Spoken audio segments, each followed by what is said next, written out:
On today's episode of the Football Fellowship podcast, it was the final day of the season and Manchester City were crowned champions for the fourth time in a row. It was inevitable really, but we're still here to look at all the stats, break down all the tactics and examine each of the games as they unfolded on Sunday. Arsenal were bitterly disappointed. Chelsea made it into Europe against all the odds, and there was a lot of movement in the middle of the pack too. And we're going to be breaking it all down in our final regular episode of the season, but still plenty more content to come over the next few weeks as well. And as always, as we always say, stick around towards the end of the episode for another round of Football Tenable, the Football Fellowship quiz between myself and Mev. Yes, welcome back, and don't be sad, I know it is the end of the season, but a lot of teams were actually quite happy with how the final day went. Man City obviously being champions. Arsenal, despite not winning the league, yes, they've made significant progress this season.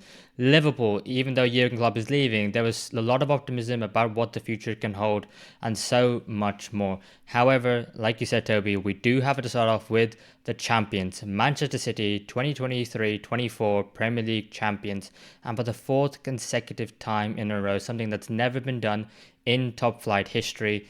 And we have to say, and we have to ask the question, after this achievement, are they potentially, if not the greatest team in top flight history in England? So it's a big question. It's a big question. I don't think I can answer it for top flight history. My knowledge of the Football League in the 1890s, I can't say is too up to scratch. But I think in Premier League history, I think they have to be one or two, really. I think you look at what they've done. Won 4 in a row, which nobody has ever done before. They had the treble last season, which has obviously only been done by Manchester United. And even if you look a little bit further back, the 100-point season is 3 records that I think, I wouldn't say guarantee them that top spot is the best Prem side ever, but it's a tough argument against them, really, isn't it? Yeah, absolutely. And I think time will tell, because after I think Guardiola leaves and this Man City side is eventually one day, as I think we're all have our fingers crossed for, will be disbanded, I think we'll look back and think, wow, that team and this team right now is special. Because I think the fact that they scored after 90 seconds, it just completely blew my mind, because I said on last week's episode that I thought West Ham would be winning at halftime, and I said that with my chest very confidently, and I was so proven wrong. I think it just shows the mentality of this Manchester City side, the fact that they're up against all odds, they're fighting for the title on the very last day, and yet, is the pressure really getting to them? I'm not even sure. I mean, the way they even beat Spurs in midweek, the 2-0 away from home, never won against Spurs in the new stadium in the Premier League. I just thought to myself, they did a fantastic job then. They really did a number on West Ham. West Ham could barely lay a glove apart from a lovely kudos overhead kick. But I think this Man City side, obviously, they do have the 115 charges over the head. And I do feel very sad for the players themselves, because it's not the players' fault, because what they've demonstrated on terms of the pitch and their mentality to go again and again and again. And yeah, 4 Premier League titles, numerous cup trophies, Champions League, the treble. I think for me, they are the greatest side in Premier League history. Yeah, your prediction of West Ham winning at half time, I think that might have got my hopes up a little bit even. We only had 60 seconds of hope, but at least it was something, I guess. In terms of the way sort of the final day unfolded, I saw some interesting comparisons this season between, obviously, I think within sort of 15 minutes of that game, my sort of any hopes of the title went. That little kudos goal was a nice boost to maybe think, oh, something could be on. But comparing that of almost losing hope instantly on the last day, or obviously yourself as a Liverpool fan, with the game where Aston Villa went 2-0 up against Manchester City and then they brought it back to 3-2. Which do you think is worse? Do you think having that longer game of all the excitement, thinking, oh my God, we're actually going to do it, we actually could do this, and then being completely heartbroken, or it just falling flat straight away? I wonder which one is worse. I mean, we'll probably never know, obviously, because you'll only know about the Villa one, but how was that when that happened?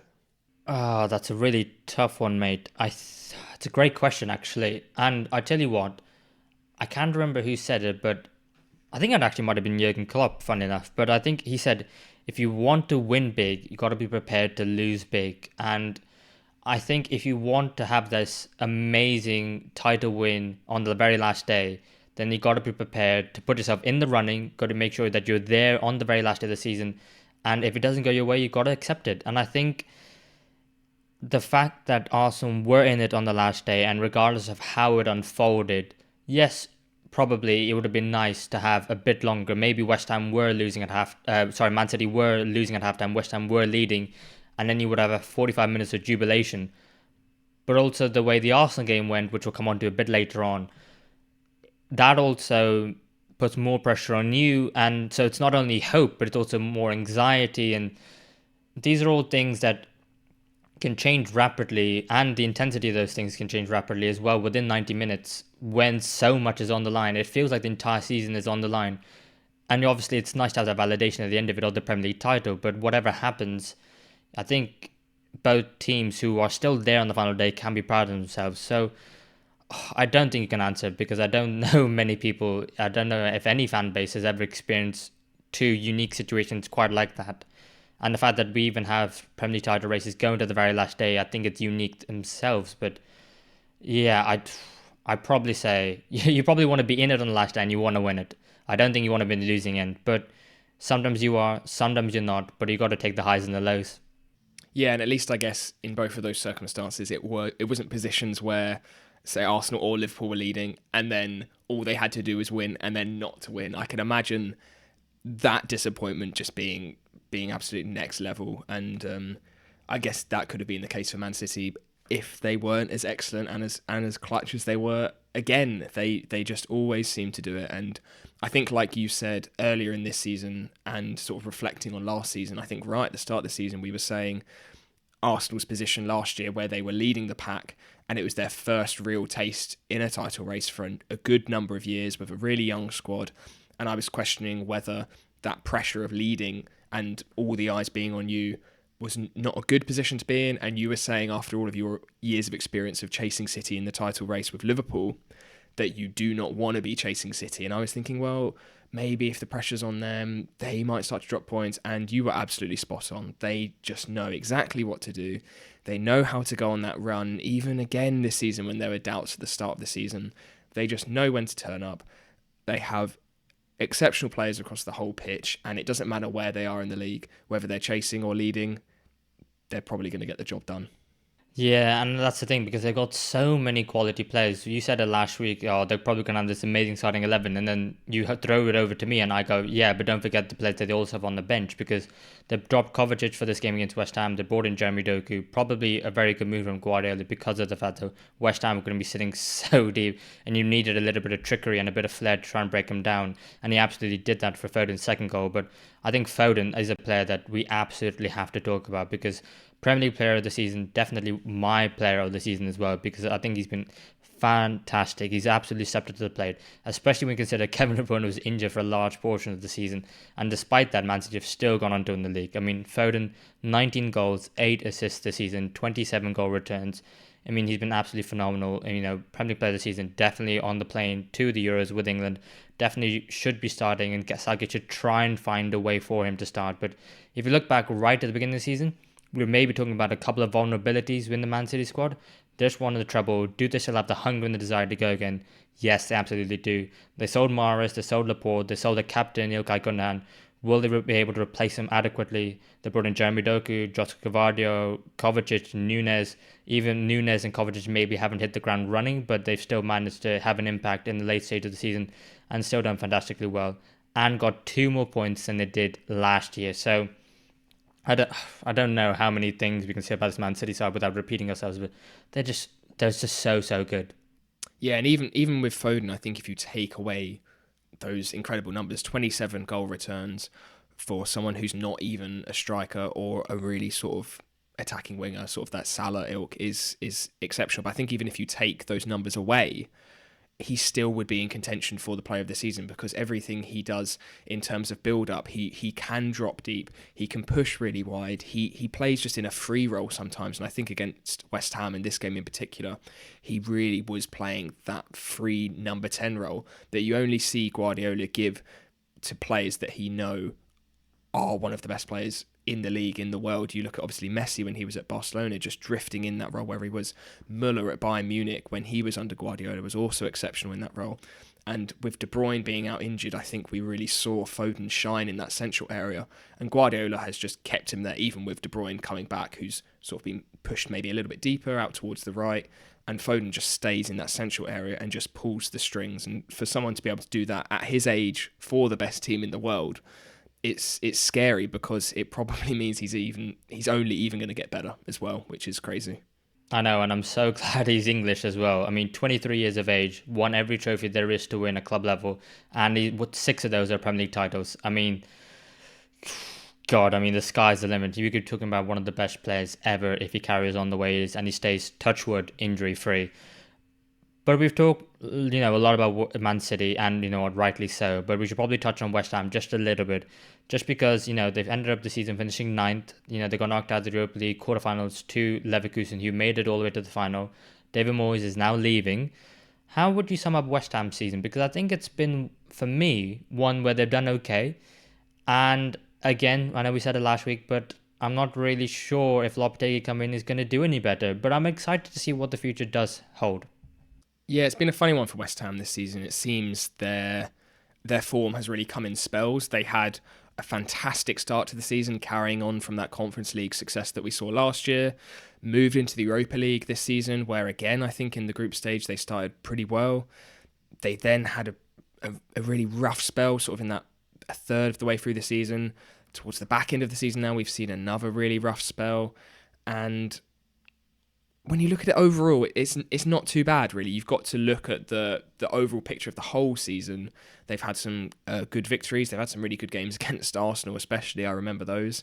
And I still think they're achieving what you would expect, or maybe even better than you would expect, with the squad and the resources that West Ham have. They have some stand-up players, looking at Paqueta and Bowen. And I think there's still a little bit of improvement that could be done in that squad. And I think that's something that Moyes could have done exceptionally well. He's a really, really good man manager and a really good manager at getting the best out of his players. And I'm not sure someone coming in, yes, I think they'll probably play a bit more attractive football, which I think is a big thing from a business point of view. From a football and results point of view, for a club of West Ham's size competing with those big boys, like we said last week, I'm not too sure how much better it's going to get. Overall, yeah, I think West Ham have had a good season, but that's obviously not coming from a West Ham fan, and it seems very, very mixed in that fan base as well. Yeah, I think if David Moyes played some better and more attractive football, then I think, I think the majority of West Ham fans would have been quite happy with the season. I think it's just mainly the style of football. But I would have, like I said, I would have liked to see him being given one more year. No Europe next year as well, to see maybe they can kick on with, only one game a week. And the fact that sometimes I think it'd be nice to see managers changing how they play, and I would like to see David Moyes acknowledge the fact that, yes, there have been some criticisms of his side and how they play, so let him see if he can try and rectify them himself, not mid-season, but, with a proper break, and coming into the new season, see what he could do. But ultimately, the decision has been made. It looks like Lopetegui will come in. We'll have to see how that goes, but obviously wish David Moyes the very best. He's not going to be watching this, but obviously he has been a stalwart of the Premier League for a number of years now. Been, an absolutely fantastic manager. You think he's only 60 or 61.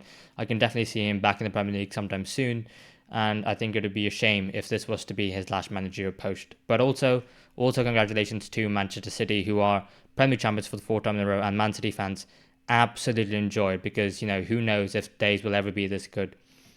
But if Man City do win the league, there's got to be 19 teams who haven't won the league. And one of those sides was Everton. Were Arsenal, as they beat Everton on the day 2-1, but it wasn't enough for them, unfortunately, to win the Premier League title. Toby, I'll throw it straight to you. What was your initial reactions afterwards? Were you disappointed, or were you quite happy and reflective of how the season's gone? Oh yeah, I think regardless of the result and whether we won the league or not, it has been another really, really good season for us.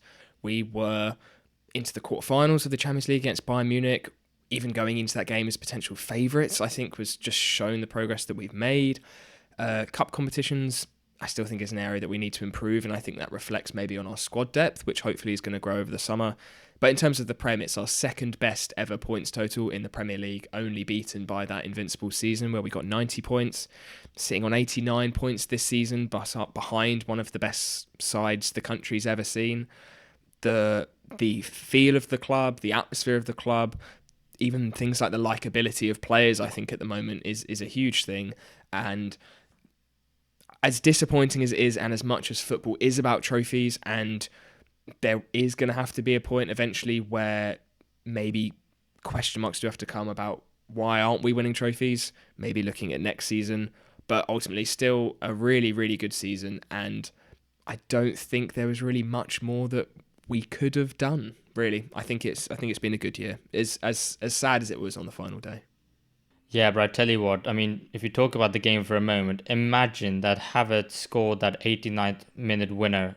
I think the place would have gone absolutely through the roof if that was a goal to secure you the Premier League title, because 89th minute scoring the winning goal, I can just imagine the entire Emirates just, the absolute limbs, bodies everywhere, pitch invasions, pyros a lot. I think, it would have been absolutely incredible to see that sort of occasion, but it wasn't to be. But like you said, I think Arsenal can be so happy with what they've achieved this season. I think it's 5 points better off than they were last year. Like you said, got to Champions League quarterfinals for the first time in years. And the fact that, this team is so young and it's only going to get better. And I think there's potentially still maybe, let's say, 2, maybe 3 years where the main spine of this team isn't going to be looking to go anywhere else at all. I think a lot of the young players have got the contracts tied down to the club.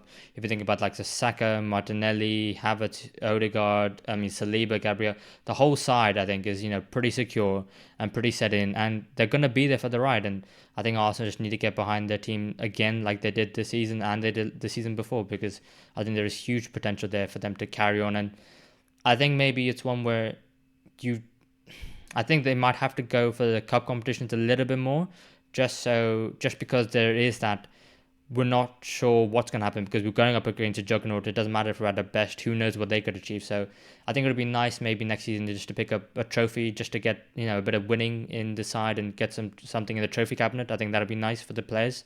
But I think, there's nothing really negative to say about Arsenal. And even on the day is just about beating Everton no matter what and getting the 3 points. Yeah, I think it will be next season. If we do go trophyless, you do have to maybe look, because the quality in the squad at the moment is as good as it's ever been. I think you look man for man as the players, you've got some of the best players in the world in their positions. Looking at people like Martin Odegaard, Bukayo Saka, that defensive partnership of Gabriel and Saliba is incredible, and I think it is just getting that over the line. And hopefully next season, there's always next year. There's always next year, as we always say. So we shall see. But yeah, on the day to get the job done against a good Everton side, one of the best defences in the league, I think I always knew it wasn't going to be the easiest game. I think if it was away at Everton, I would have maybe thought that it would be a really tough game to get a win. And Everton did play pretty well in this game. I think in that first half especially, they really restricted the amount of chances we were making. They got some really decent breaks away for themselves. And then as the game started to open up and Everton came out a little bit more, towards the last half an hour, 20 minutes, I think it was inevitable until we got that second goal. Yeah, but I do have to question you on that winning goal though, because there was a little bit of controversy around it. Did Gabriel Jesus handball it in the process?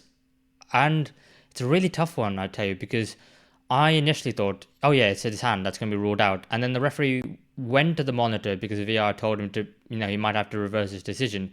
And then he gave it, and I thought that was really weird as well. But it did come off his hand. You can see it quite clearly. Jesus is wearing short sleeve shirt, so it hits the skin on his hand. And I'm like, I don't know. I mean, if that was the goal to win the league, then that would have been a really controversial goal to be given. But I think it was probably just fine. If it was the goal to win the league, I don't think I would have liked it. But in the game where the result in the end didn't matter, I think I'm fine with it. But I think, I think it was fine. I think the goal on the balance should probably have stood. Is that how you saw it? Yeah, I think it was probably fine. And I think if we would have won the league on that goal, it would have just been incredible, just to win it in the worst way possible. With all the question marks about VAR at the moment, it just would have made it even better to win it in such an awful way. But yeah, I think it was probably fine. I could understand why it was ruled out, but I think it would have been a little harsh. It's yeah. I don't think it affected the play too much, and just to touch on that goal as well, to avoid the VAR stuff.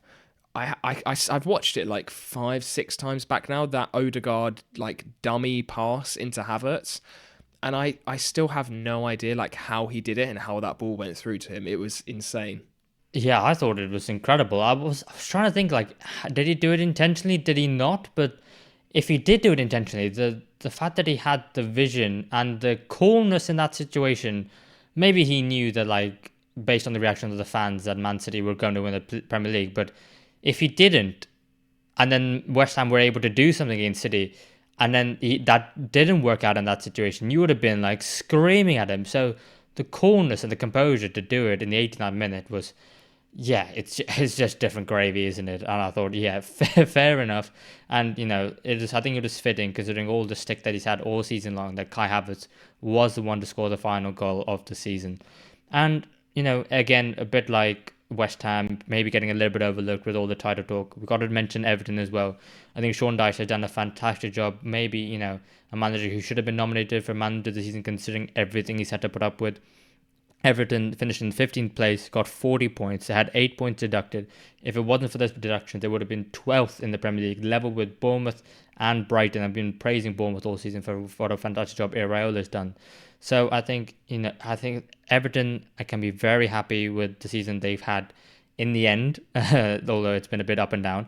I think Sean Dyche can, put his feet up this summer because he's thoroughly deserved it. 100%. I really do think he should have been nominated for manager of the season, especially where Everton were this season. As you've said, all the turmoil in the club that he has no say in, he has no impact on. He just has to do it on the pitch, and they've done it week on week. Especially that defence, I think, has been so overlooked just because of their position in the table. They're one of the best defences in the league, and I still think going forward they look really, really good as well. Still some things I think they need to work on. I think they do need to take chances better. Their sort of XG underperformance from their forwards has been really bad this season, even worse than last season. And I think a few signings over the summer and a few smart signings, which I think Sean Dyche will be able to do with his limited budget, obviously with the potential problems that Everton are facing at the moment and with their new stadium, they're not going to have a big budget. But I think Dyche will be able to sign the right players, and I think he'll be able to get up to looking at 12th, 11th, 10th. I think pushing even potentially higher than that with what he's able to do with that squad. So yeah, they're definitely one to keep an eye on next year, Everton, assuming there's no more points deductions, obviously, which we hope. Yeah, God, I think we're all fed up of point deductions, and especially since Leicester are going to probably come up with one as well. But you just hope on Everton lastly that they can go into summer and they don't have to sell to buy first. I mean, you hope they can keep the likes of Branthwaite, maybe Onana. I don't know who else in that squad. I think you really hope we want to keep the crux of it, but I think there is a really good solid spine that can really, do something good and be mid-table, which, I think Everton fans will take out of the recent years of just surviving on the very last day. But a team who were not in any fight on the very last day were Liverpool, as they went up against Wolves, and it was a 2-0 win for Liverpool. I was about to say Wolves. It was a 2-0 win for Liverpool. But obviously, I think the main talking point in this game was the fact that it was Jurgen Klopp's last game at Liverpool, at Anfield. And I think it was a very teary affair. I think a lot of people were sad. I think obviously mainly Liverpool fans, but I think a lot of neutral fans as well. Maybe you'll get your thoughts on it in a moment, Toby. Were sad about the fact that the Premier League is losing a bit of a character. Whether you've always agreed on what he said or not, I think you can pull him up on some things. But I think he's been good. He's been entertaining, and I think it is going to leave a bit of a void, especially in Liverpool fans, because this is someone who's connected not only with the players but the fans as well, and they've he's pulled everyone on this amazing ride. And after almost 9 years, 8.5 years, it feels like you're losing a loved one, even though you're not. He's just going on holiday for a really long time. But I think it's one where his shoes, whoever fills them, apparently it's going to be on a slot. It's going to be a massive job for someone to fill. Yeah, 100%. I mean, as well, only in the last season or two, as sort of a rival of Liverpool, I think Klopp leaving is a good thing for the rest of the teams because he has been that good and has made Liverpool that good. But in terms of what he has brought to the league as a whole, and trying to look at it as a neutral, yeah, an exceptional manager, an exceptional character. And I think even when you look at the negatives that people like to say about Klopp, that he moans about certain things or he makes excuses, I think when you actually look at those and the meaning behind those is that he is taking that media attention away from his players to protect his players, because that's the sort of incredible man manager that he is, and how likable he is in that Liverpool team, that he will happily take the blame and throw in excuses which I think most of the time he doesn't believe, to make a headline and take away from maybe the players not performing too well. Just shows how good of a man manager I think he is, and I think that has been his best asset at Liverpool. Going forward, obviously, it's going to be, as you said, big shoes to fill, and it's looking like it's going to be Arne Slot from Feyenoord coming in. Next season, how much of a drop do you think there is going to be with Klopp leaving, if any? Oh, God, you're asking me all the tough questions today. Okay. Well, Klopp said it in his final interview, the fact that you can decide how you feel, if you're worried or if you're excited. I'm obviously going to choose to be excited, but obviously, and naturally I will be worried, because the manager is not the be and end all, but it is such a massive part, and there are so many questions that I have about him. I don't even know too much about him or his Feyenoord side. I mean, I've been trying to research as much as possible. I think it's a lot similar to everyone else. It'll be really interesting to see next season what people do for their Premier League predictions, because I think a lot of people will put Liverpool in fourth place and say, do you know what, if he just gets top four and a trophy, that's a fantastic first season, and it will be. I will absolutely agree with that, but it very rarely works out like that. Normally, new manager comes in and either goes much better than what it was or much worse than what it was, and obviously there's excitement that maybe we could get even better, because there are areas of the squad that need to be improved, especially the defence at the moment. I think that's the only part of the rebuild that Liverpool haven't completely finished under Jurgen Klopp. There's question marks about the front line, about Mohamed Salah. Is Darwin Núñez good enough? Does Akpo get the returns enough? Can Jota stay fit? Is Diaz, does he do everything well apart from his goals and assists? So there's still a lot of questions to ask. And it's going to be one that I don't think anyone will be able to tell you what's going to happen for definite, because no one knows. And like I said, that's the exciting bit, but that's also the worrying bit. And I think if I had to put my money on it, I shouldn't have said that. I don't actually know. I get off the fence, Mev. Come on. I'm going to be optimistic because I'm a Liverpool fan. And I will say that I think that we will not be challenging for the league next season, but we will still be in the top four. Can I say that with chest? No, but it is more hope than expectation. Yeah. I think that's a fair answer, and I think if anything, just hoping to be in the top four, I think is a little bit pessimistic. I think he seems like a really good manager from what we've heard. I think your squad is still good, and yeah, there are a few little holes sort of here and there, but I think especially in comparison to maybe where other teams are in the league, you are kind of halfway through that rebuild, which I think is a few steps further ahead of the other sort of challengers, which is going to be your United, your Chelsea. You expect them to be better next year, but I still think you are a good few steps ahead of them, and I think top four should be done next year. I'll personally be very surprised, I think, if you don't make top four, because I still think as you said, it's not all of the manager, and I think the foundations that Klopp has left have been really, really good. He could have left sort of at the end of last season, and I think he would have been in a much worse position. But obviously, with all of the departures that we saw, looking at Fabinho and Mane and Firmino, those sorts of club legends almost leaving, he could have left at that point as well, but I think he wanted to kickstart that rebuild sort of journey that you are on at the moment, and Slot being able to pick it up halfway through that rebuild, I think puts you in a much better position than having to start again from scratch. Oh, absolutely. I mean, if it was last season, I would have been so worried. I would have been like, this is the worst time possible. I mean, if you think about the fact that you lost Milner and Henderson, the captain and the vice captain of the club, even though they were playing awfully at the time. You then think about, we sold Fabinho, we let Firmino, Naby Keita, Oxlade-Chamberlain all go on a free. That's five midfielders and a forward, and they're all crucial parts of the side that won the Champions League and Premier League. God, no one would have wanted that job, let alone Arne Slot. So, yeah, I'm so glad he's left now. And it's going to be tough because no one, more so than the football, no one can replace the personality. I think, how do I just, I've been struggling to find the word to describe it ever since Klopp announced he was leaving. But I think the best way I can say it is I loved football and Liverpool before Jurgen Klopp, and I will continue to love football and Liverpool after Jurgen Klopp. But I may not ever love it as much as I have in this period of time under his reign. From when he came in, those 3 years from 17-18 to 19-20, where we got to the Champions League final, lost out to Real Madrid, then went again the next year, got 97 points, lost out to Man City, but also did win the Champions League that year against Spurs, and then won the Premier League. Probably the three best years of my life as a Liverpool fan, and yeah, I'm so eternally grateful for that man for giving me those enjoyable memories, because yeah, it was but dark times before that, and I'm sure there'll be dark times afterwards, but I will always cherish those memories. But we should talk about the actual game itself, because there was a red card in this game, which actually helped Liverpool a lot in the game. Nelson Semedo got sent off for a challenge on Alexa McAllister. Was it a red card in your opinion? I think so. I think maybe a little bit harsh. I think it's one of those where I think we say all the time, when you look at the pictures, you look at the stills, you look at the slow down replay, you think it's a definite red card. In the moment, I wasn't too sure, but I think it was probably a fair result. Yeah, I think it was as well, and especially since Wolves are campaigning for VAR to be scrapped next season. I think this is one decision actually where they can't have too many complaints, because in real time and on the replay it did look really bad.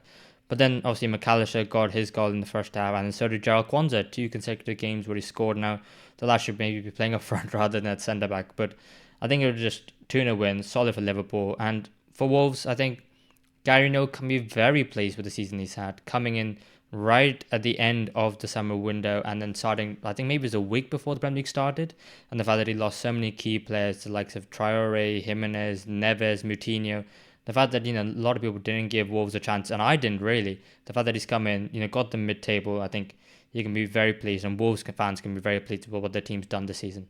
Yeah, Wolves are another one. It's a difficult one to look at. I think the table, in terms of, you think they're 14th.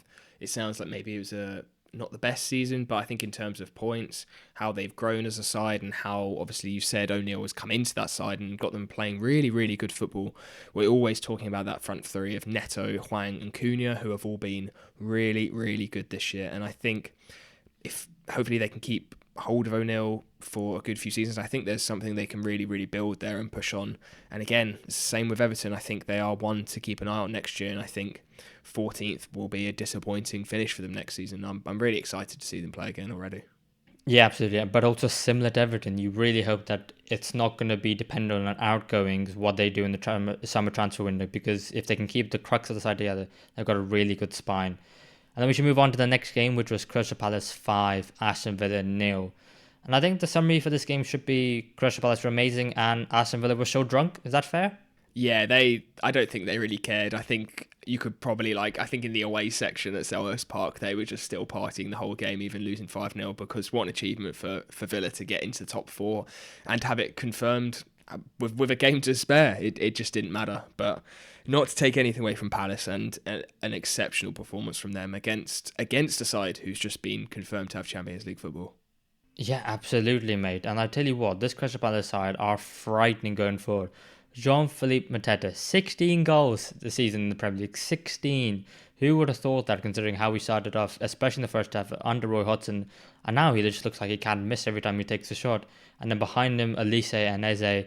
That is frightening. And they've got some really great players in defence as well. I think Dean Henderson coming into the side after Sam Johnson picked up an injury. He's really come in and really made the position his own. Mark Gay returned to the side for the first time starting. They still got Joachim Anderson. I mean, Adam Wharton, what an absolute steal he looks like from Blackburn for, I think, 20 odd million, maybe some change as well. I think it's been absolutely fantastic.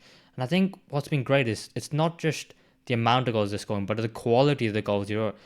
If it was a side in the top half of the league, or well, actually Crystal Palace did finish in the top half, if it was a side maybe in the Champions League scoring these kind of goals, you'd say, oh my god, what a brilliant goal. But because it's, little Crystal Palace, it's like, oh, brush them off. But no, they've been phenomenal and thoroughly deserve all the praise they've been getting in recent weeks. Yeah, I mean, in this game alone, you're looking at that front three of Mateta, Elise and Eze, 8 goal contributions between the three of them. You look across the whole season, 52 goal contributions amongst the three of them. And that's across the season where Mateta wasn't always starting towards the start of the season. He was rotating with Edouard quite a lot. You had Elise had injuries, Eze's had injuries, and I think if they could have had them fit for the whole season under Glasner, who knows where they could have ended up, because they seem to be the absolute form team at the moment. And I think a lot of that freedom and creativity and the goals they're scoring, that free-flowing attacking football, as you said, is really built on that defence and how solid they can be as well. And I think that's something that has been maybe a little bit underrated in terms of just because of how good going forward they have been as well. Joachim Andersen has had an amazing season this year. Henderson has come in and sort of solidified his place as that number one towards the back end of the season. And another player, I think you said with Adam Wharton being a bit of a bargain, looking at Munoz, the right wing back who's come in from Genk. He's 27, so he's not even a youngster either. He was there for a number of years.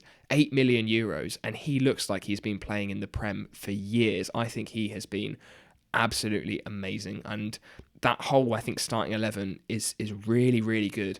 And I think if they could maybe get a little bit of investment in the summer, which from maybe the way the fans were protesting earlier in the season, it could be the right time for Palace to pump a little bit of money into that squad and just see where they can end up. Because if they can play like they are, or they have been for the last few weeks over a whole season, it could be really exciting. And I know what you're going to say. You're going to say the same as you said for Everton and Wolves. It depends on those outgoings, and I completely agree. They've got to keep a hold of as many of those players as they can. Yeah, absolutely. And you know what? We're very quick to criticize members of the board and the owners when they get things wrong, but we need to give them credit because they got it absolutely right. In January, when they still had Roy Hodgson, they signed Munoz and they signed Adam Morton. Two signings, which I'll be honest, I didn't know too much about. I heard Adam Morton was good. I'd never heard of Munoz before in my life. They've come in, they've absolutely helped transform the side. And then obviously the appointment of Oliver Glasner. First of all, to be able to convince him to join Crystal Palace, and then be able to give him the tools to, take the side to the next level.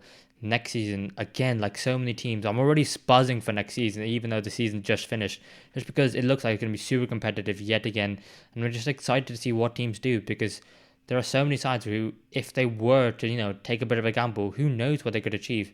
And I think with the right, owners at the Crystal Palace, with the right manager in charge, and clearly, definitely with the right players on the pitch and with some additions, they could be absolutely soaring. But obviously, Aston Villa didn't win the game. They probably don't care. They probably wouldn't have liked to have lost 5-0 on the day. I think that's probably pushing it a little bit too far. But I think the players, can be absolutely delighted with the season they've had. Finishing fourth, 68 points they've had in the end. I think, Champions League football for the first time since 1983, I think it is. I think, Unai Emery coming in, and I think probably top two for manager of the season, because you can't overstate what a fantastic achievement that is. Oh, 100%. There's no doubt. Yeah, top two, top three at least. He has really, really transformed that Villa side, and his style of play, I think, just suits their squad. So it's such a good match in terms of Watkins, Bailey, Diaby, those sort of players, just being able to stretch teams so well, play out from the back really, really quickly with some fantastic ball-playing defenders, and even players like looking at Douglas Luiz and Kamara and McGinn in that midfield. It's just a really, really good squad and quality from back to front. And it's going to be really interesting to see how they do in the Champions League next year. I think they obviously did well, I think, in the Conference League until it got to that Olympiacos over the two legs, and it was maybe a little bit disappointing and a bit of a dampener on their season. But ultimately, Champions League is a complete different level, and just being in that competition is such a huge deal compared to sort of the Europa League and the Conference League. So, yeah, I'm excited to see them in there, because it was like Newcastle this year. Just having a different English team in the Champions League is so exciting to watch. Oh, absolutely. I completely agree with you on that. And I think, like it was with Newcastle, I think the crowd will give them an extra boost, because you saw in the game against PSG, I mean, was it 4-1 on the day? I thought it was absolutely fantastic. They were running around and closing players down, and they were just a better side on the day, hands down. It didn't quite work out for Newcastle, but I think with Aston Villa, they've definitely got the right manager in Unai Emery. He's got that European experience and pedigree, and they're only going to learn from their Conference League run. That's what's important, because they played against Olympiacos. They probably thought that they were going to go through, if we're being honest. But the fact that they didn't, that's going to be a great learning point for them for next season, because they're absolutely going to need it. And the fact that they have had some European experience, and a lot of these players are going to be there next season as well, they will absolutely take that. I can take that in the stride going forward next year. Just depends. We're going to have to see if the European, is Champions League is going to be a bit of a distraction from the league form. We'll have to wait and see, because that's always a worry when a side does go in Champions League who don't necessarily expect to be there. But I think they're in good hands going forward in the future. And I think one side who have remarkably improved in the second half of the season are Chelsea, as they beat Bournemouth 2-1 on the final day and ended up finishing sixth, only 5 points behind Aston Villa, who have had a fantastic season. So has it been one where, Chelsea have maybe had an okay season at the end of it? Yeah, I think okay is a good summary. I don't think it could be any better than okay, considering the size of the club and the amount of money that they have spent. It probably is still disappointing, I think it's fair to say. Obviously a lot better than last season still, and an improvement, and hopefully with their young squad we are just going to keep seeing improvement from them. And I think sixth place is most likely going to be Europa League. I always get really confused with how the positions work in terms of cup competitions, but I think it depends. It depends on the FA Cup winner, doesn't it? If City win the FA Cup, Chelsea will get Europa League. If United win the FA Cup, it will be Conference League football. So either way, I think is good for Chelsea to be able to just be back into European competitions, and something that I think if you would have asked Chelsea fans in that first half of the season, if they would have taken any sort of European qualification, they would have bitten your hand off. So a good second half of the season, but ultimately it was that first half that really, really let them down. Yeah, but I don't think it's the end of the world. I think okay it's maybe a tad harsh, because I think you can probably go on the side of good, but obviously you got to be very close to the line. You can't be too far off it, because the first half was awful.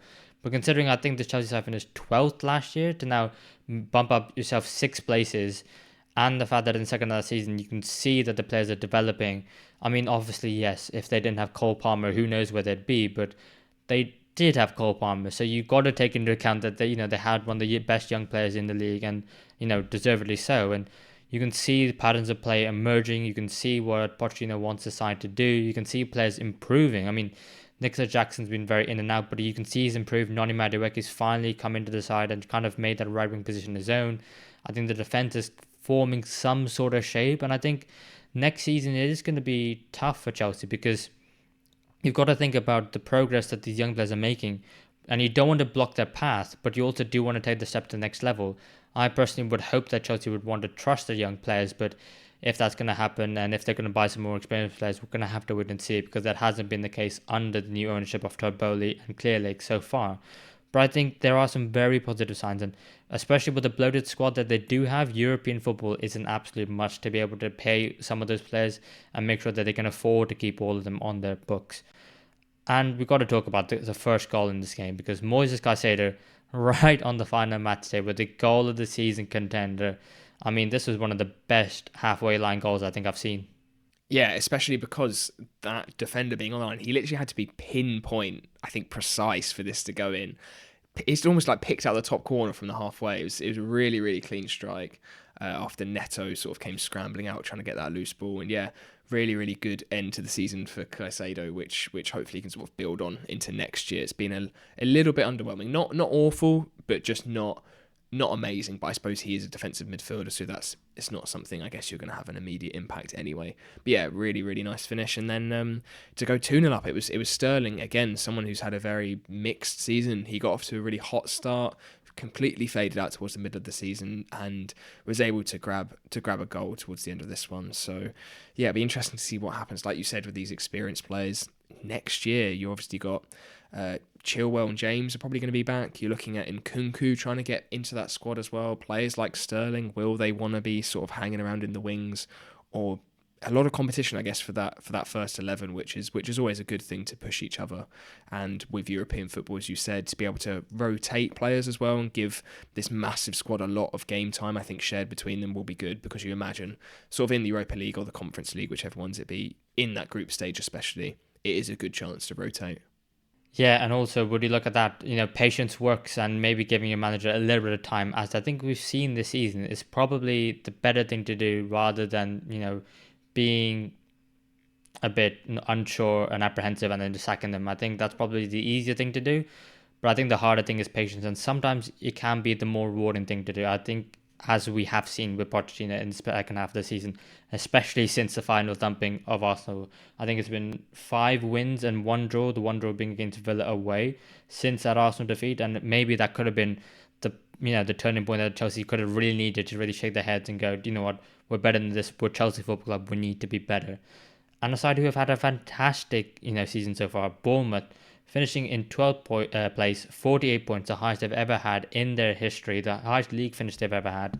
And I think for all the criticism that Irula had, the fact that he's been able to turn it around after, I think, at least 3 points in the first 10 games, and the fact that Dominic Solanke's got 19 goals and 3 assists. Yeah, Bournemouth, for a club of that size, to finish as high as they have and do as well as they have, playing as a good, attractive football as they have, what more can you ask, really? I think your point of keeping managers for the long term is really apt in this case as well, because we've seen some teams. I think was it Crystal Palace under De Boer, where he had a start to the season. I can't remember if they were on 1 or 2 points. Yeah, was 7 games. Did they lose them all? Did they get 1 point? And they sacked. Yeah, and they sacked him. And Iraola, like you said, 3 points after 10 games. If they were a club that were panicked and were focusing on just staying in the Premier League as a goal, he very, very easily could have done that and gone. But Bournemouth are looking more towards that long term, trying to build a really, really good foundation, trying to build a style of play that they can recruit round, they can put their academy into. And I think looking at a team like Brighton as sort of the template of that, a club of a fairly similar size, not one of the big sort of historic clubs, but a club that is hopefully going to be run really, really well.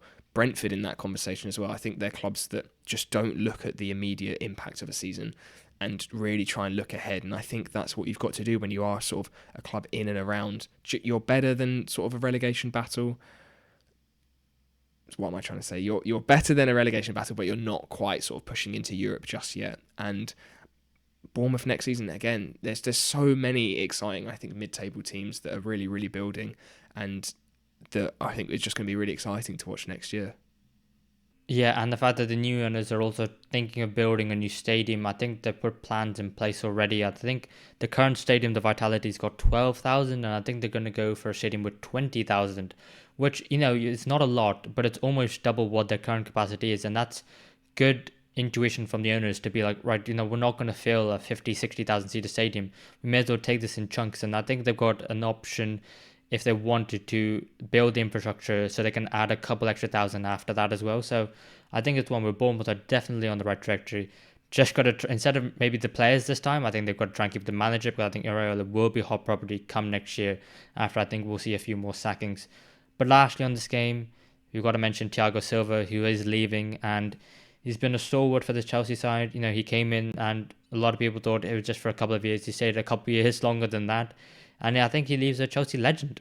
Yeah, I think a lot of Chelsea fans would agree with you on that, especially sort of being the highs and the lows. I think when he's been here, obviously that Champions League success being the biggest high of all, last couple of years, maybe not being the best for the club, but he has still performed at such an old age, and just really shown how some defenders just get better with that experience and that reading of the game. And yeah, they've been lucky to have him, and he is one of those sort of defenders. You look at one of the best over the last sort of 20, 30 years. He has been exceptional and a really good career, and finishing it back in Brazil. Still going to be playing, even though I'm not sure exactly how old he is. Is he 40 now or just shy of?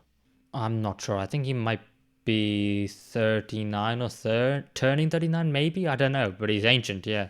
Yeah, I think he's around 39, yeah. So, yeah, brilliant time at Chelsea, and as you said, leaving as either a fan favourite or, yeah, a legend, really. Yeah, I think it absolutely has to be a legend. I mean, anyone who's, I think, won the Champions League with a club, I think you have to be a legend. I think Thiago Silva is that. And not only that, he's also been class off the pitch. A leader, his experience has been crucial for the Chelsea side, especially the young Chelsea side. He hasn't always had the best performances on the pitch, but when he hasn't, he's owned up to them and then come back and been better the next time. So I think he's absolutely everything you want from a modern day professional. And I think undoubtedly a Chelsea legend, a Brazilian legend, and just a legend of world football. But I can't think of a segue between that and the tenable, so we're just going to say next up is the tenable, and it is the quiz that we are doing. Imagine, yeah, it's a quiz. It's not tenable. Yeah, it is. Oh God, Toby, help me out. Quiz time! Yay! Football tenable. The scores on the doors. Yeah. We've had 5 rounds of tenables so far. This isn't the last one. This is not the last one. It's not the bumper episode just yet. That will be coming shortly. But yeah, 5 rounds in. I'm on 41 points and Mev on 38. So a slim lead. Slim lead. Well, in that case, I think that I should go first because I need to get some points on the board and put some pressure on you. Is that all right? Come on then. Yeah, let's get into it. So, okay, what's my topic? You have 5 minutes. Come on, Mev. To name the last 10 winners of the PFA Player of the Year. That's the PFA Players Player of the Year. And your time starts now. Oh, I hate this because there's Players Player and then there's a Player of the Year, which is vote. Oh, God, okay. So, I don't know the distinction. So, I might be saying one player and I mean the other one. But then I can't afford to lose life. So, let's start off with Phil Foden. Phil Foden is not tenable, unfortunately, Mev. So it's the... He won the Premier League Player of the Year. I'm looking for PFA. I'm sorry, I hate this.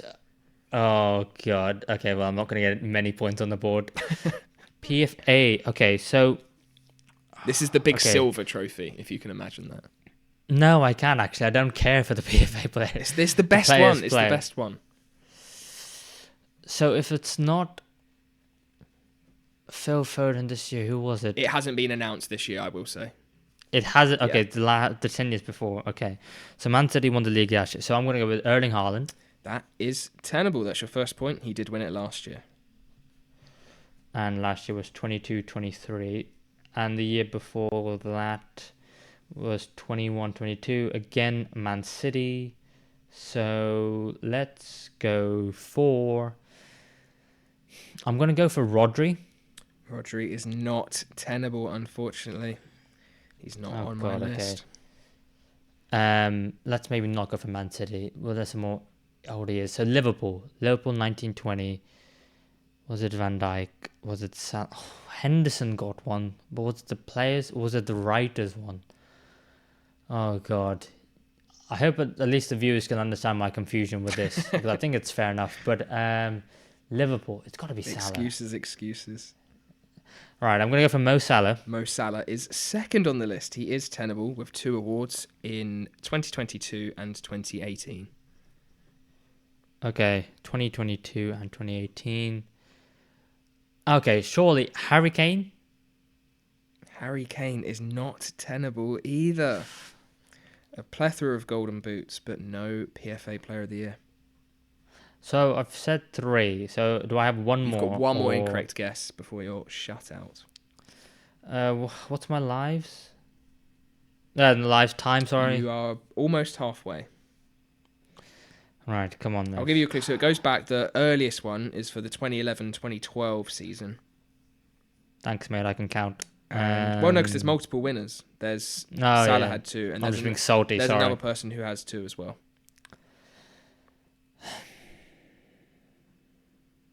Come on, Mev. Leicester City. Okay. I'm going to say N'Golo Kante. N'Golo Kante is tenable. He is 5th on the list. He won it with Chelsea in 2016-17. Okay. Come on, Mev. Oh, would Heung-min Son be there? Kevin De Bruyne. He's always been injured. Okay. I'm going to say it because if I don't, I'll kill myself. Kevin De Bruyne. Kevin De Bruyne is tenable. He is 3rd. He won it back-to-back in 1920 and 2021. Come on, Mev. You want to roll here?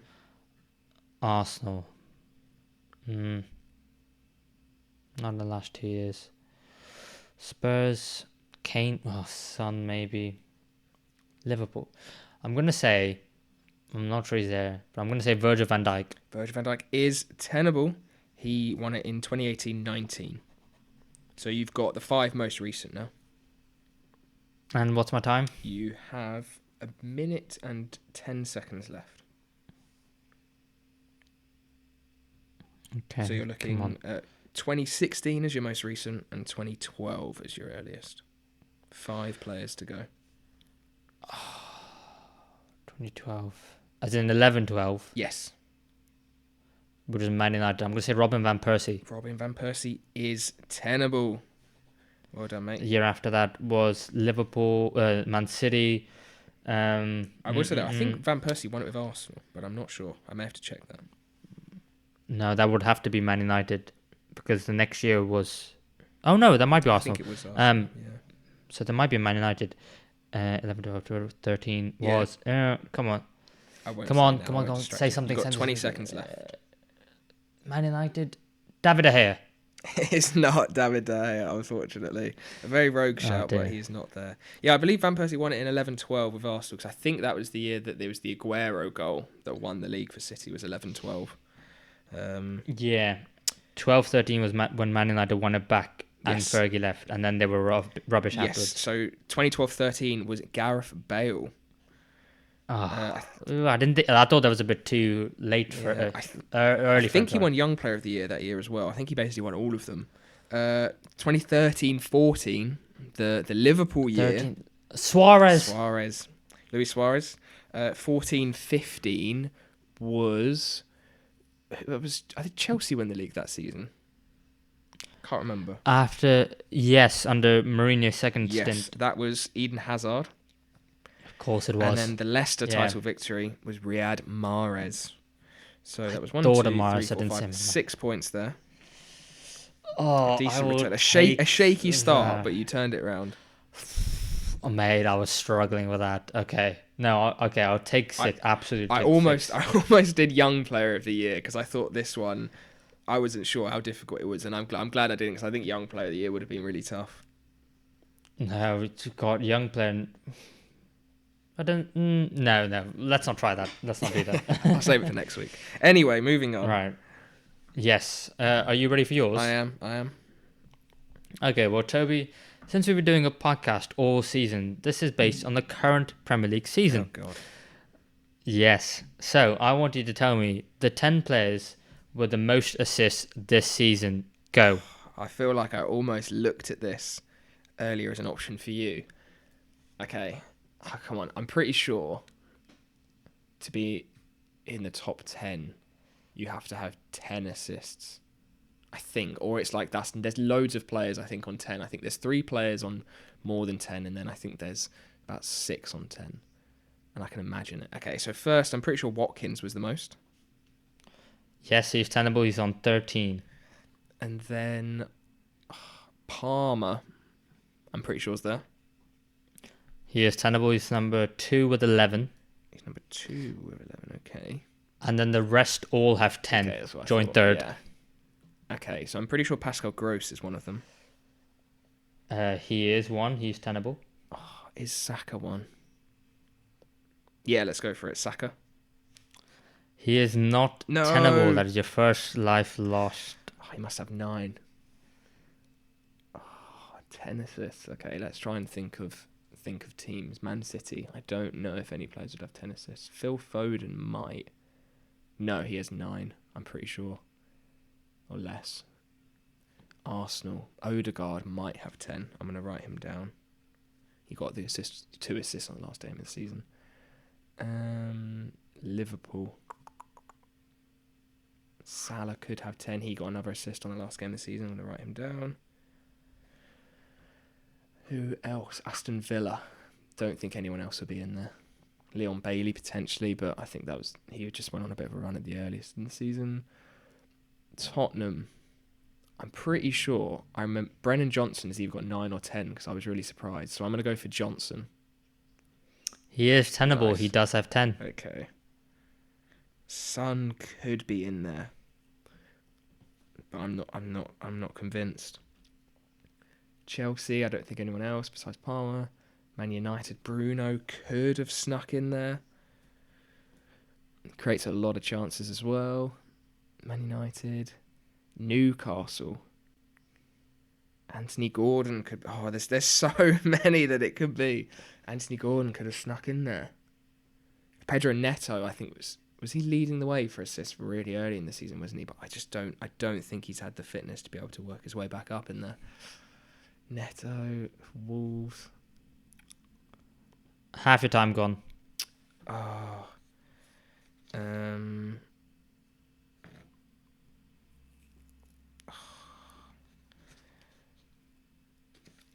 Could Elise be in there? I've got his assists written in my notes. Shall I have a look? If you want. Oh, cheers, mate. He doesn't have it. That's why you let me. Just wasted time. Oh, God, this is tough. I'm going to have to start naming some people. I'm going to go for Odegaard. He is tenable. Nice. Okay. That's 5. What teams am I missing? Everton, don't know. Brentford again, I don't think so. Fulham, I don't think so. Brighton, no, I think it was just Gross. Palace, what teams? I'm missing a couple teams. West Ham, again, I don't think they will either. Let's go for Anthony Gordon. Gordon is tenable. Nice. 1, 2, 3, 4, 5, 6 so far. Oh, Salah could be in there. Just. I need to win, so you're getting no hint from me, and you've got a minute left. I'm thinking Salah. Son could be snuck in there as well. Let's go for Salah. He is tenable. Nice, okay. That's 7. Son, Bruno, and Neto are the 3 that I'm thinking. I might as well start reeling them off because there's not long left. Let's go for Bruno Fernandes. And that is your second life gone. He is not one. tenable. Let's go for Pedro Neto because I'll kick myself if he's on there. Pedro Neto is also not That's tenable. That is your third life. Who else could be on this list? Trippier had a lot, but I don't think he'll be in there. Oh, what other teams are there, man? Last life, 10 seconds.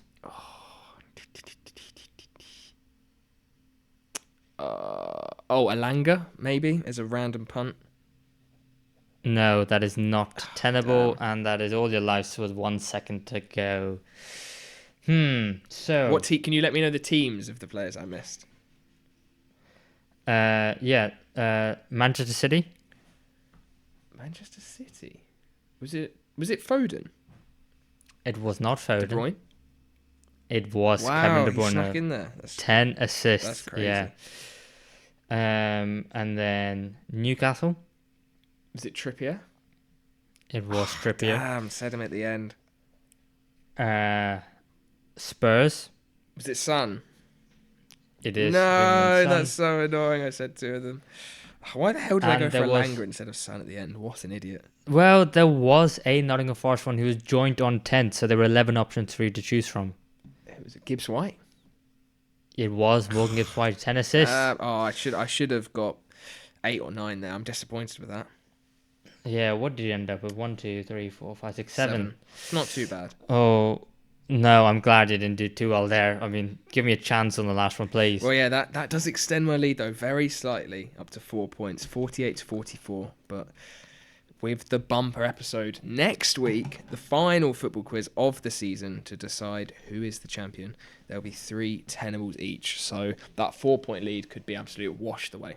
All to play for still.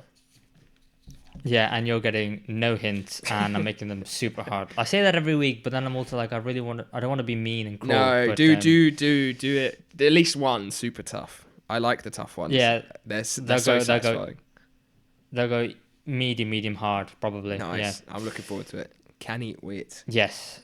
And a team who have had a very tough season of it has been Brentford, and they lost on the final day at home to Newcastle, as it was 4-2 to Newcastle. And I think we'll start off with Newcastle because a side who had Champions League football last year, didn't quite work out for them, didn't qualify from the group stages, finishing bottom, but they have clawed back the season, getting 7th place and getting European football for next season. What have you made of them in the game, and what have you made of the season as a whole, Toby? I think this game's a pretty good reflection of their season as a whole, really. Some really good free-flowing football, whether that's from counter-attacks mainly or from high possession when they need to. Alexander Isak, fantastic. Anthony Gordon, really good. Bruno, really, really good going forward. And again in this game. And I think it is just that defensive part of the game that's really, really let them down. And another side that has been hit by defensive injuries, but I just think that half of their squad also probably isn't as good as they are going forward. And luckily they do have a really, really good attacking setup, and that's carried them up to 7th. But still some work, I think, to do next season if they want to consistently get into the Champions League, which I guess is ultimately the goal for the club now with that massive investment. So yeah, a good game, but still some holes in that side. Yeah, but I also think some of the more fringe players have stepped up at times. I think, Murphy got a goal in this game. He's really stepped up in the last couple of weeks. Almiron had that bit of a purple patch. I think Lewis Hall has come in at left back and really, cemented himself as a decent option there, and someone who Newcastle will be signing permanently for Chelsea. I think for around £30 million. So it's a fair bit of money, but they want to invest in the young players and really build something together there. And I think Eddie Howe is the right manager to do it. I think we'll expect Newcastle to drop off a little bit in terms of league form this year, especially since, I think they kind of surprised everyone. So I think it's one where this is probably where their level should have been last year, but just because teams, the likes of Liverpool and I think Chelsea last year really went up to scratch, that I think they were able to capitalize on it. And I think going forward, I think they should be able to compete properly with them. So I think, very positive signs for Newcastle. And when you've got a striker with the likes of Alexander Isak up front, you'll probably be absolutely fine. Yeah, an amazing season from him, and one that Newcastle really, really need to keep a hold of. 21 goals and 2 assists. He just looks like a really, really complete player, and one that can play, I think, a number of different ways. He can play off that last man and be put through on through balls. He can pick up the ball from deep and run, and he can help link up the play really, really well as well. And I think it depends on Newcastle's financial fair play. It seems like they are going to have one big outgoing, and all of the sort of rumours seem to be pointing at either Isak moving on or Bruno Guimaraes moving on. And I think either of those will be a massive, massive loss. And they may have to decide which one will be less of a loss, and I'm glad it's not me deciding that, because they're both exceptional players. Yeah, absolutely. You want to keep a hold of both of them. And I think, there's a fair chance they will keep a hold of both of them. I think the fees that the teams are going to have to pay to get them out of Newcastle will probably put them off. And I think it might be one where if Newcastle don't quite achieve their expectations in the league next year, then I think maybe. But I think they're probably fine for another year, in my opinion. Again, maybe they're probably better off keeping them rather than investing heavily into the squad, and maybe, try and sell more some of the fringe players and then try and reinvest that. But yeah, I mean, if they have to sell either of them, then it will be just absolutely gutting and devastating. But we'll have to see. But Brentford were the other team in this game, and despite the fact that they scored 2 goals, were unable to keep Newcastle from scoring 4. And I did have a look at it. Brentford last year were on 59 points and finished 9th place, and this year they're 20 points less on 39. So it has been a bit of a disappointing campaign in regards to where Thomas Frank and his Brentford side have set expectations at. But I think the club the size of Brentford, the fact that they think they should be achieving more, which you could argue they potentially should be, then I think that shows what a fantastic job Thomas Frank and the squad have done. Because I think there can be extenuating circumstances. I think the injuries which have plagued everyone, Brentford have been one side who suffered the most, and the fact that Ivan Toney, the top striker, has been out for the majority of the season due to off-the-field issues. And then not only that, then he's come back and been injured himself. I think they are looking at trying to sell him for some money in the summer. But also the likes of Wissa and some of the other players in Buemo have really started to step up. So not the best of seasons for Brentford, but again, another side who I think will be very positive going into next season. Yeah, they're never a side that I think you can write off as being sort of had their spell in the sun and now they're going to start to drop. With Brentford and Thomas Frank, there is always that belief that they know exactly what they're doing. They'll probably recruit again very sensibly in the summer and bring in some players where they do need a bit of bolstering, sort themselves out, and I think they'll be back up towards that mid-table again. You'd hope anyway. I think it depends on those other teams sort of around them, looking at Nottingham Forest, looking at the promoted teams. I think they should be better off than those, but you never know. But you would think they're going to be better next season than they were this season. Obviously, they did have a few issues, as you said, so we'll see. Yeah, and I think for them, most importantly, the fourth consecutive season in the Premier League they have secured again. So I think that's what matters. That's the very bare minimum, and I think anything else is a bonus. And I think we probably will see them a bit higher up next year as well. But yeah, two sides with very positive futures, and two sides who are having a bit of an indifferent spell at the moment. And I'm talking about Brighton and Man United, as Man United went away to Brighton at the Amex and won 2-0. And we'll start off with Brighton actually, because it came out over the course of the weekend that Roberto De Zerbi will be leaving the club at the end of the season, which obviously is now. So he's gone, and surprised, I think, and maybe even a little bit shook as an immediate reaction. Is that fair? Yeah, I think maybe we could have potentially expected him to leave in the summer, and in terms of sort of being signed by another club and being picked up by another club. But I think sort of the announcement that he's leaving without his next club sort of officially confirmed yet does seem a little bit strange, and I'm not sure where he's going to be going, if there are any jobs lined up, if clubs have been maybe turned off by Brighton's form in sort of recent weeks in this second half of the season especially, was what I was thinking, that maybe he will just stay, try and get another good season under his belt, and then potentially move on to what I guess you would class as a bigger club. So I was quite surprised, to be honest. Yeah. How about yourself? Yeah, I was so surprised. I thought that he'd definitely stay at Brighton, and Brighton would hold out for a club to come out and sign him and give him a fee for the manager. But the fact that they've mutually agreed to separate and go different ways, I thought was, yeah, it really caught me off guard. And I suppose if you're reading between the lines, De Zerbi probably wants money and players who are a little bit older and more experienced to really try and take Brighton to the next level. Kind of similar to the way that Aston Villa and Newcastle are trying, and West Ham probably even are trying to spend money and try and break that big six monopoly. But I think Tony Bloom and the owners and the chairman and the whole everyone around Brighton have done such a fantastic job of getting them to this stage where they are now, that I think to maybe change that for just one manager, regardless of how good they may be, I think it was very wishful thinking from De Zerbi's part, and I actually don't blame him for, if that was to be the case, to part ways with De Zerbi. So yeah, if it's best for both parties, then I can see it, but I think it'd be really interesting to see where De Zerbi goes next and who Brighton bring in to replace him, because there's going to be a lot of young, promising managers who Brighton will be looking at, and I think will definitely want the job at Brighton as well. And I think for De Zerbi, I'm trying to place where he may go next season.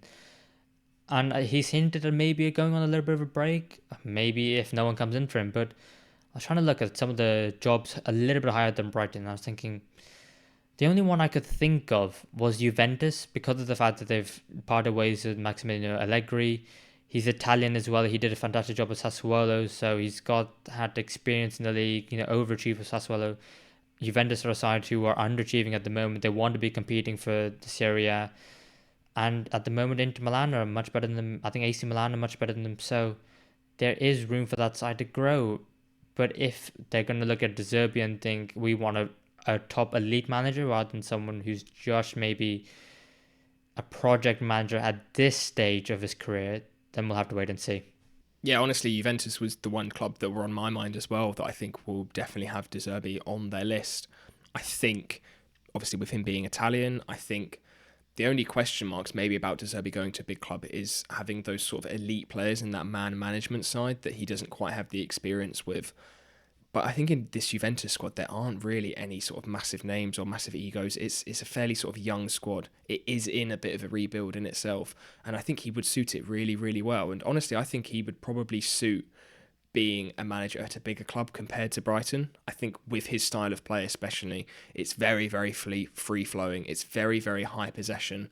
And I think at times with Brighton and the way that maybe they don't quite have that sort of elite defensive setup, it can leave them really, really exposed at times. Whereas I think if he goes to a bigger club and they sort of absorb that play style a lot more, I think it will really suit him. And I think Juventus would be a really good job for him. On the other hand, in terms of Brighton and how much of a loss is De Zerbi, it's a really interesting one, because I think a lot of Brighton's success has been built on by the club and especially by Potter, I think, before De Zerbi really got Brighton into that position where they could have got into the Europa League.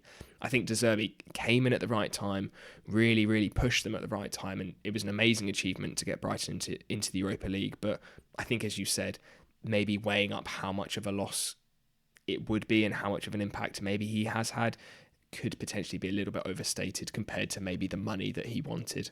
So, yeah, I think for both parties, it could ultimately end up as a good decision. And whoever Brighton get in next, I'm sure they're going to get in a fantastic manager because, as always, their recruitment is one of the best in the league. Yeah, and I've got no idea who's going to be the new Brighton manager, but I just think it'd be fun to see, so I'm going to chuck it out there.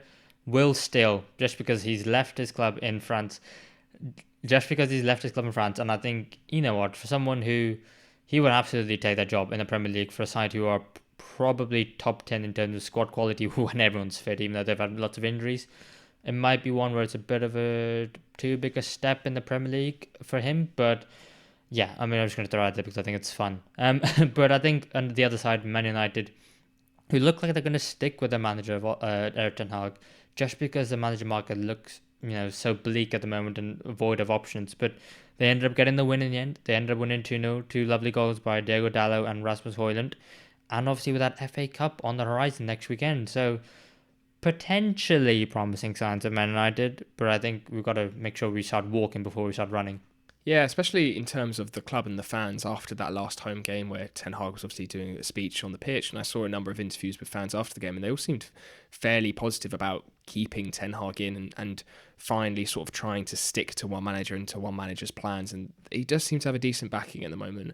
And again, I don't think it's been an awful season for United. It has been a little bit underwhelming, especially with them qualifying for the Champions League last season and then really underperforming in it this season.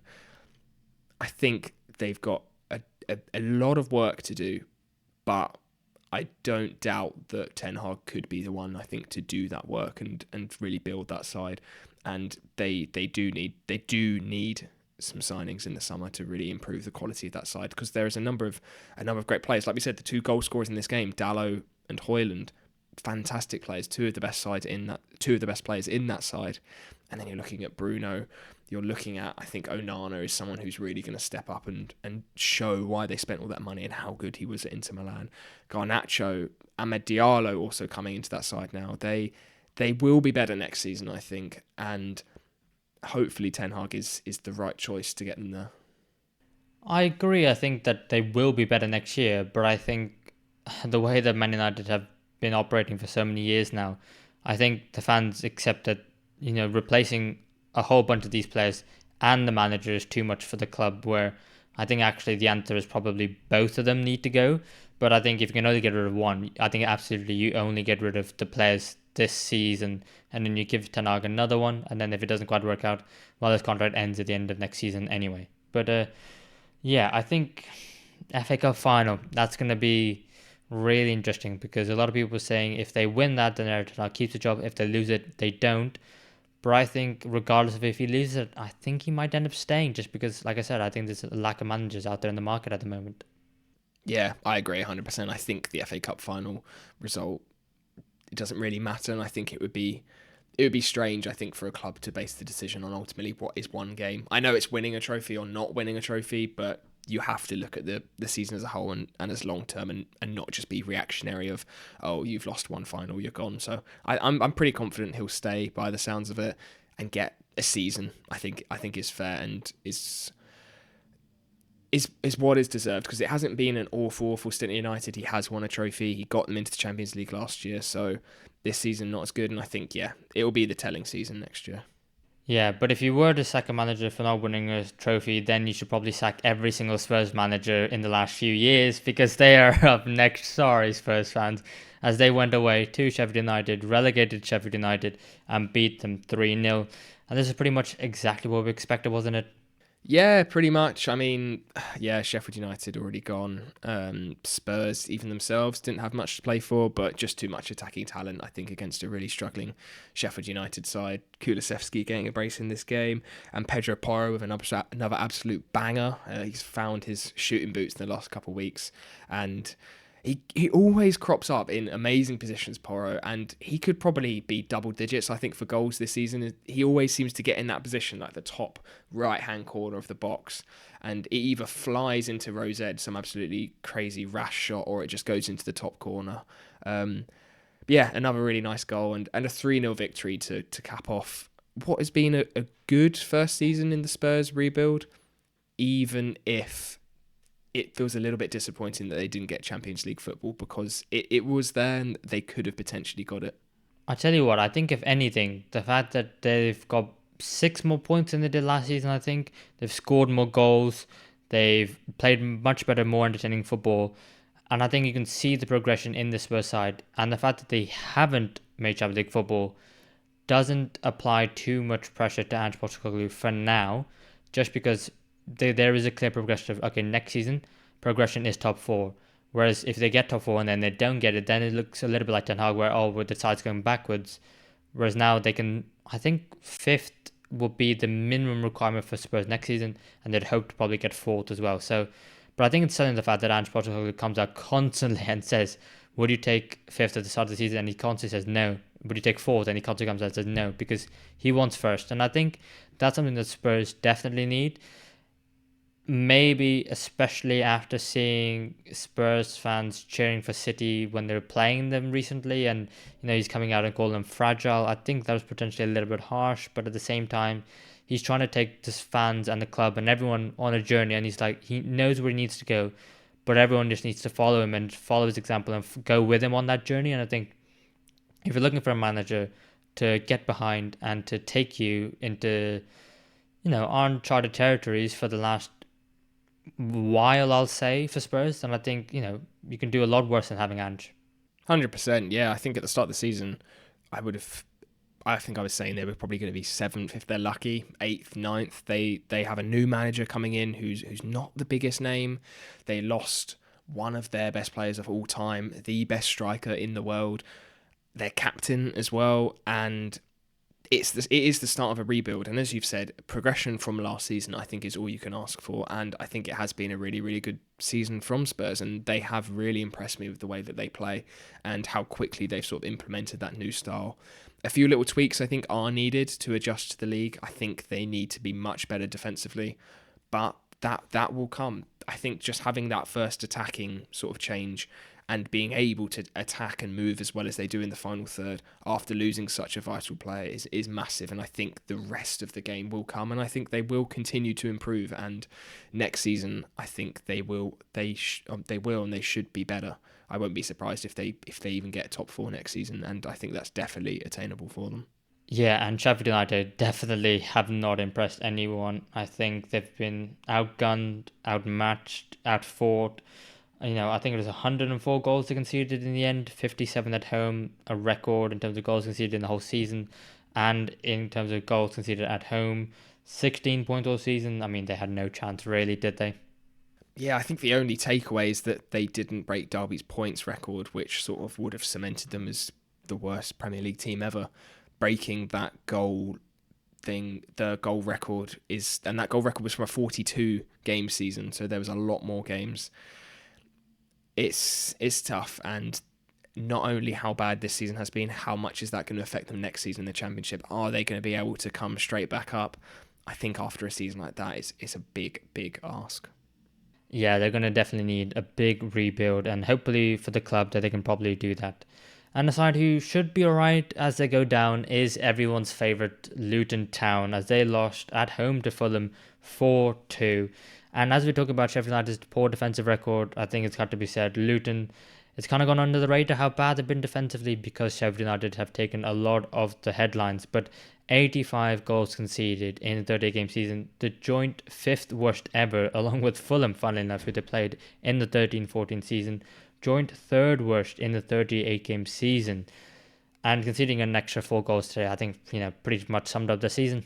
Yeah, it's a tough one with the goals conceded. I'm not just saying this because now we're talking about Luton and everyone loves Luton, but in terms to take a bit of the onus off Sheffield United as well, this season is the highest goal scoring season in Premier League history, and that is including the 42 game seasons as well. And I think a lot of that is down to the added time that we've seen this season. The games are sometimes 10, 15 minutes longer than they would have been in other seasons, so there's a lot more game time, a lot more goals to potentially be scored, and obviously the quality of so many sides has increased this season. So yeah, as poor as Luton and Sheffield United have been defensively, and I don't want to take all of that weight off of them, it has been sort of the football itself and as well has contributed to that.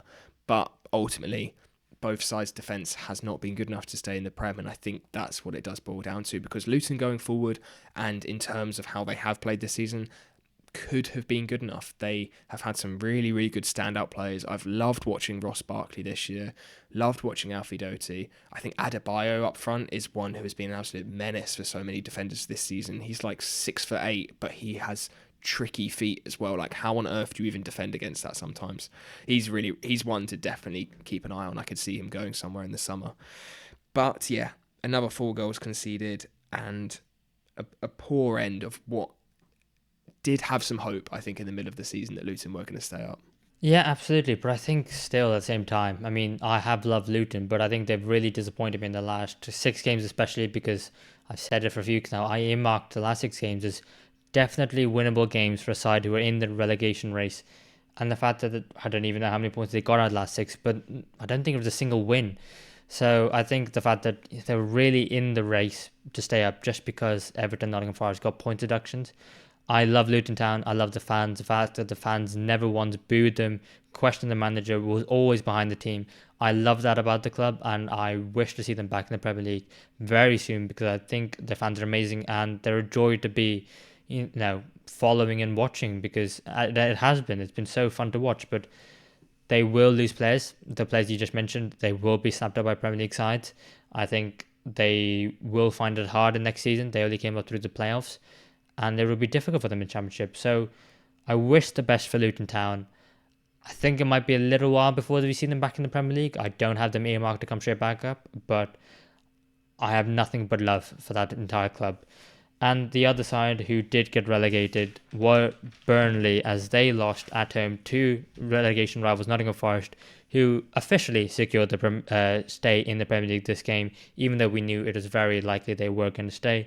And it was 2 goals by the former man, Chris Wood. Yeah, the first one after a really nice cross from Elanga, who unfortunately did not get 10 assists this season, as we found out earlier. And yeah, Wood with 2, a nice brace. He's really turned around this second half of the season, Chris Wood. He has been on fire, and I think having 2 options in terms of Taiwo Awoniyi and Chris Wood for Nottingham Forest is huge for them. It'll be interesting to see what happens with them next season. Obviously, if Nuno is going to be the manager next season, we assume so. Chris Wood's most likely going to be starting up front on his own. What's going to happen with Awoniyi? Because I really, really rate him. I'm intrigued to see if he is going to stick around and try and fight for his place, if they'll ever play together, or if he'll think he's too good to be sat on the bench at Forest and try and move on. But yeah, Nottingham Forest, they're a funny side. Without that points deduction, they would have been quite comfortably safe. It made it a little bit shaky towards the end. But yeah, I'm not sure what to make of them, really. They've got some good players. They seem to play pretty decent football at times, but they were still really down there. So how do you see things shaping up for Forest next season? Because I'm honestly not too sure. I think it'll be one where they look like one of the worst sides in the Premier League of the clubs that have stayed up this season. And I think a lot of people will have them down there in the relegation zone again. I think Morgan Gibbs-White is so frustrating, because in the last 10 games, and he did it last season as well, he's been unplayable, he's been phenomenal. Where is that over the course of the entire season? That's for one. And I think the fact that Anthony Elanga and also Callum Hudson-Odoi have had their injury issues haven't helped. Chris Wood's only coming very late. Taiwo Awoniyi has had his injury issues. I think the defence needs improving. I think we have loved Murillo, and I think we have loved Montiel at times, or Aina at times. But I think there needs to be a bit more consistency in that back line. And I think I'm not still 100% sold on Sells. But I tell you what, their defence since Nuno Espirito Santos has stayed exactly the same. However, their attack has remarkably improved from 1 goal a game on average under the 17 games that Steve Cooper had to the 21 games that Nuno Espirito Santos had. Their goals per game of 1.52. So if they can sort out their defence, and have Nuno perhaps keep the same points per game ratio that he has done for the entirety of the season, I think they will be fine. It's just that the three sides coming up will struggle. I think they will, just based on the quality of the teams in the Premier League. But I think, is there much of a difference between Nottingham Forest and those sides coming up? I think it's probably the least at this moment in time. We'll have to see what happens over the summer.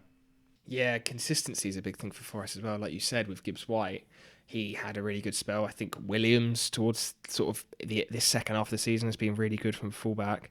And Murillo has been really good at times, but they haven't really been able to string together many results. And with the sides coming up, obviously we're looking at Leicester, we're looking at Ipswich, and either I think Leeds or Southampton come up. All three of those are good quality sides that play really good attacking football as well. And I would be quite surprised if, well, I would be very, very surprised if all three of them go down. Potentially even seeing how they recruit in the summer and how they do look in those first few games of the season. It could be a case that none of them go down and the sides that are in the Premier at the moment are the ones in danger. Looking at Forest, potentially looking at Brentford, those sort of sides as well. It could be a tough relegation race next year. Yeah, absolutely. As the newly promoted sides found out this year. And you know what? Everyone, ladies and gentlemen, boys and girls, we have made it to the end of the Premier League season. Give yourselves a pat on the back. I mean, there's been some good times, there's been some hard times, but throughout it all, we've been here, me and Toby. I think we should, first season of the podcast, we made it all the way to the end.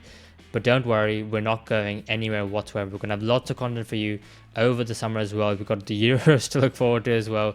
We've got the Copa America as well, as that's your kind of thing. But join us next week as we're going to be reviewing our Premier League predictions. There are some pretty bang-on predictions and there are some absolute howlers, so you don't want to miss that. Give us a like on YouTube, subscribe to the channels, follow us on Spotify and all your podcasting platforms. Thank you everyone for watching, and we'll see you next week.